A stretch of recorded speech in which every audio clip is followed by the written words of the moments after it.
আসসালামু আলাইকুম। এই গাছ আগামীর জন্য আমরা বন্ধুতলা ফাউন্ডেশন দিচ্ছি প্রত্যেক ফলোয়ারের নামে একটি করে গাছ। আমাদের আজকের গাছের কর্মিক নম্বর 4। এই গাছটি লাগানো হচ্ছে আমাদের প্রিয় বন্ধু মেহেদি হাসানের আব্বা মৃত খলিলুর রহমানের নামে। এই গাছটির স্থান হলো সাপলেজা তাফালবাড়িয়া। তো আপনারা যারা আপনাদের আশেপাশে এরকম গাছ রয়েছে তারা আমাদের অবশ্যই ভিডিও কমেন্টে আপনারা লোকেশন দিবেন। আমরা নিজ দায়িত্বে এই গাছগুলোকে সংগ্রহ করব এবং জনস্বার্থে এই গাছগুলোকে রোপণ করব। তো আজকে এ পর্যন্তই। আল্লাহ হাফেজ। আসসালামু আলাইকুম।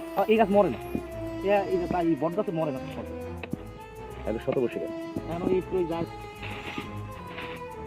কিন্তু লাগালি জায়গা আর একটা বেশি খারাপ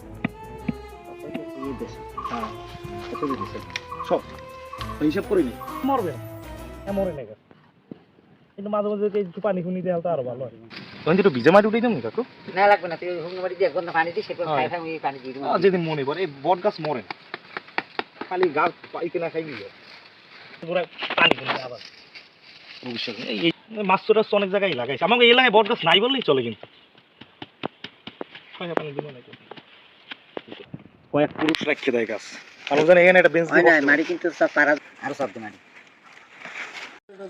এগুলো 300-400 বছর বয়স, তুই মোদি দেরি করে নাতি মরবে, হেরাও আসতে কই গাছ দেখ।